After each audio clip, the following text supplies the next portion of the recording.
ọjọ́ ayọ̀ ní ọjọ́ òní tí í ṣe ọjọ́ ayẹyẹ ìfinijoyè àti ọdún Ifá tí bàbá wa àgbà olóyè Ifáṣọlá Olúsọjí Adéyẹmí.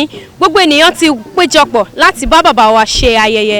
Pẹ́pẹ́yẹ pọnmọ, ìlú Ìsẹ́yìn gbàlejò. Orúkọ tèmi ni Omidan Olúfúnmiláyọ̀ Olúsànyà láti Àtayéṣe African TV. Ẹ máa bá wa kálọ.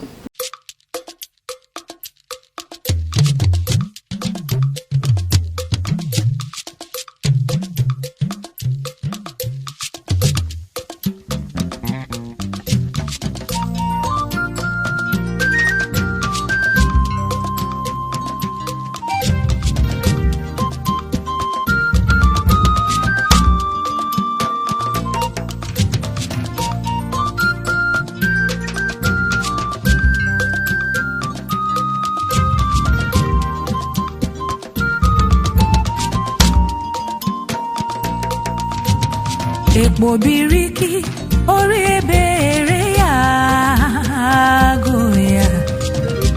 ìtàkùn nínú